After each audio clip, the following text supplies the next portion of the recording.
They say legends never die, and a legend has been reborn. Or you'll be on the fence of, oh my God, I can't believe they've done this to the Capri. So which side are you on? Let me know in the comments down below. But today I'm in London, where Eric Cantona has just launched this new version of the iconic Ford Coupe. Not much from the original car has made it into this one. There's a couple of ways of looking at it though. For example, you could say, well, should they let the name die, or should you use something that has so much heritage with the Ford name to make a car that is designed in Europe, built in Europe, and made for Europe? Now, right in here, and it's hard to see on this really bright yellow color, which is a €900 optional extra Capri, is on the groove here. There's this black bar that goes right across. It's not a light bar, it's not anything fancy. The Ford badge does not light up here. EU regulations wouldn't allow it. But then over the front you have this twin headlight unit that looks pretty good. It's quite a tall car, it's quite a wide car.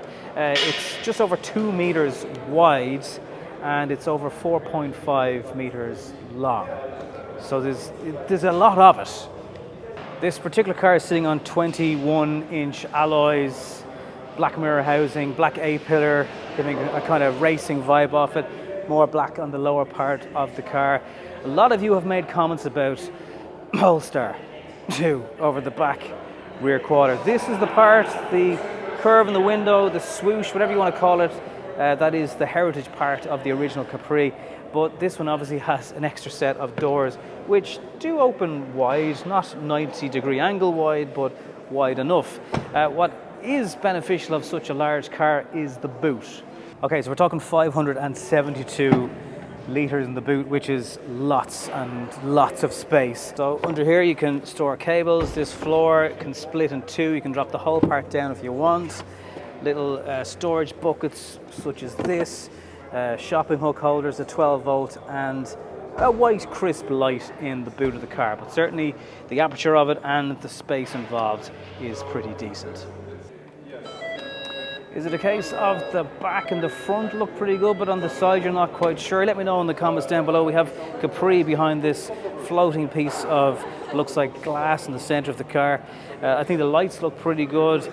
Not much of a boot spoiler, just what's integrated into here, and it does still sit quite tall off the ground with this sloping coupe style rear window in very heavily dark tinted glass. So front, rear and the side, let me know what you think. Still in ground up EV territory, of course, so flat floor, good space to stretch out. The rear bench comes out reasonably far enough to support the back of your thighs, and the head height, despite the design of the car, there's still a couple of inches over me. I'm 175 centimeters, so taller passengers may struggle in the back. The rear extra bit of glass does afford a little bit of extra light and space inside. And the armrest gives you access also to the back of the car, should you need that too, along with 2 USB-C charging ports and your own air vents, but you don't get climate control.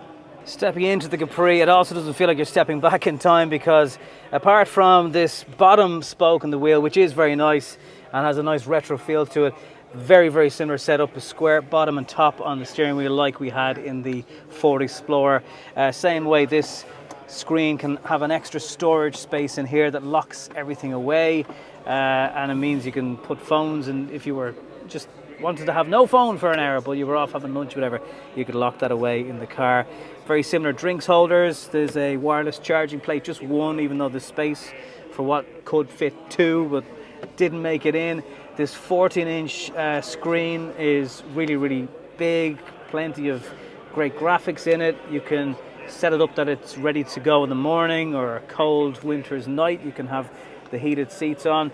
The Volkswagen gear shifter is here, where you can flick it into B mode for some regen action. The fiddly buttons are still down the side on the car, but it does sit you down low, and you do get a sort of a sense of a coupe inside. Now, if you go for the all-wheel drive version, there's higher charging speeds. The standard rear-wheel drive version is 135 kilowatt. Either way, you'll get it under 30 minutes to 80% with the right charger.